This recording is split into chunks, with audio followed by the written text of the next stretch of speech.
Hello class 9 वालों। तो आज हम पढ़ने वाले हैं ए लीजेंड ऑफ द नॉर्थलैंड, जिसे लिखा है फीवी कैरी ने। तो बच्चों, लीजेंड यानी कि एक हिस्टोरिक स्टोरी और नॉर्थलैंड यानी कि नॉर्थ पोल के आसपास का एरिया। तो बच्चों, ये पोएम ना एक बैलेड के फॉर्म में है। बैलेड यानी कि जब एक स्टोरी को ना पोएम में छोटे छोटे स्टैंजाज में बताया जाता है।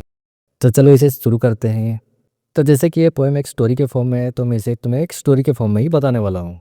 तो बच्चों, ये जो नॉर्थलैंड है ना, यहाँ पे दिन बहुत ही छोटा होता है और जो रात होता है ना, वो बहुत बड़ा हो जाता है। विंटर में इतना बड़ा हो जाता है कि लोग इतने देर तक सो ही नहीं पाते, वो उठ जाते हैं। अब भाई बात तो सही है, अगर 15 घंटा का नाइट हो तो 15 घंटा थोड़ी ना कोई सोएगा। हाँ, तुम लोग सो सकते हो, तुम लोग लेजी जो हो। वहाँ के लोग ना रेंडियर यानी कि बहुत तेज भागने वाला एनिमल के गले में पट्टा बांध के उसके पीछे ना एक गाड़ी को बांध देते हैं, जो कि स्लेज होता है। ये स्लेज यानी कि तुम कह सकते हो उसके, वो जो सेंटा क्लॉज आता है ना, बस उसी की तरह एक गाड़ी होता है, जहाँ पे रेंडियर के गले में फंदा बांध के पीछे में एक गाड़ी बांध देते हैं। ये गाड़ी होता है ना, स्नो में अच्छा चलता है, इसीलिए वहाँ के लोग इसे ही यूज करते हैं। और वहाँ के जो बच्चे हैं ना, वो जब ठंड से बचने के लिए फरी क्लोथ्स पहनते हैं ना, तो वो बिल्कुल भालू के बच्चे की तरह दिखाई देते हैं। और उनके ग्रैंड पेरेंट्स ना उनको ऐसी कहानियाँ सुनाया करते थे जिसकी ना कोई वास्तविकता होती ही नहीं थी। लेकिन फिर भी ना उन लोग वो स्टोरी को सुनाया करते थे, क्योंकि ना वो स्टोरी से कुछ सीखने को मिलता था। वो मोरल स्टोरीज टाइप स्टोरीज थे कुछ। तो ये उस समय का बात है ना, जब इस सेंट पीटर ना ये वर्ल्ड में एग्जिस्ट करते थे। साधु महात्मा टाइप लोग जो ना इधर उधर घूमते थे और घूम घूम के अपनी प्रवचन सुनाया करते थे। तो यहाँ पे प्रीचिंग का मतलब होता है गिविंग मोरल और रिलीजियस एडवाइसेस। तो घूमते घूमते ना एक बार एक घर के दरवाजे के पास पहुंचे, जहाँ पे एक छोटी सी औरत ना केक बना रही थी। हर्थ का मतलब होता है घर का ऐसा जगह ना, यानी फिर किचन का ऐसा जगह जहाँ पे चूल्हा रखा जाता है। तो हमारे साधु महात्मा ना पूरे दिन घूम घूम के बहुत भूखे हो गए थे। तो उन्होंने उस औरत से कहा ना, मुझे एक केक खाने के लिए दो, मुझे बहुत भूख लग रही है। तो फिर वो औरत ना एक छोटी सी लोया बनाई। लोया बना के जब वो बेक करने गई, तो वो केक ना उसे बहुत बड़ा लगने लगा। अब औरत ना थोड़ी सी कंजूस थी, तो वो फिर क्या की ना, एक छोटी सी लोई फिर से बनाने लगी। नीडेड यानी कि मेकिंग डो। अब देखो, औरत इतना कंजूस थी कि अब ये छोटे से लोई से जब वो केक बनाने गई ना, तो ये छोटे वाला लोई का केक भी उसे पहले जितना ही बड़ा लगने लगा फिर से।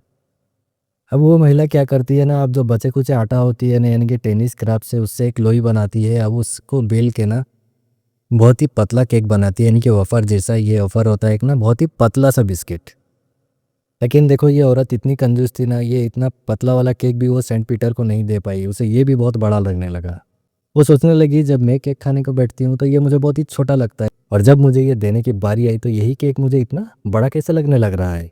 अब वो क्या की ना, वो छोटे से केक को भी ले जाके अपने सेल्फ में रख दी। अब ये देख के ना वो सेंट पीटर को बहुत ही गुस्सा आ गया था, क्योंकि उन्हें ना बहुत तेज भूख लग रही थी। और सच में भाई, अगर ऐसी हरकत कोई भी किसी भूखे इंसान के साथ करेगा ना, तो वो साधु महात्मा हो या फिर कोई भी इंसान हो, वो उस पर गुस्सा तो ज़रूर हो जाएगा। तो फिर साधु महात्मा गुस्सा होकर उसे बोलते हैं, यार तुम बहुत सेल्फिश इंसान हो, तुम्हें ना इंसान होने का एक्चुअली हक ही नहीं है। तुम ना तो फूड और शेल्टर को डिजर्व करती हो, ना ही गर्म होने के लिए ये आग को डिजर्व करती हो। तुम एक नंबर की लालची और सेल्फिश औरत हो। और फिर ना वो उसे गुस्सा होकर शराब दे देते हैं। कहते हैं, तुम एक चिड़िया बन जाओगी और तुम्हारे नसीब में ना बहुत ही कम खाना तुम्हें नसीब होगा। स्कैंटी मतलब ना बहुत ही कम। और तुम ना ड्राई वुड में हमेशा छेद करती रहोगी खाने के लिए। तो ये जो बोरिंग होता है, बोरिंग यानी कि छेद करना। अब उसने कुछ नहीं बोला और वो घर के अंदर चली गई। अब घर के अंदर जाने के बाद वो चिमनी के अंदर से एक ना वुड पिकर बन के निकल के बाहर आई। यानी कि वो जो औरत थी ना, वो शराब की वजह से एक वुड पिकर बन गई और घर के जो चिमनी होता है ना, चिमनी से उठ के बाहर उड़ गई। उसके माथे में सिर्फ एक स्carlet कैप रह गया था, और उसके सारे कपड़े ना जल के राख हो गए थे। जैसे कुछ जलने के बाद काला राख बन जाता है ना कोयले के जैसा, वैसे उसके कपड़े भी जल के पूरा राख बन गए थे। स्carlet जो होता है ना, रेड और ऑरेंज को मिला के कलर बनता है, इसे स्carlet कहते हैं। वहाँ के जितने भी स्कूल बॉय है ना, उन लोग कहते हैं कि उन लोगों ने उसे देखा है जंगलों में।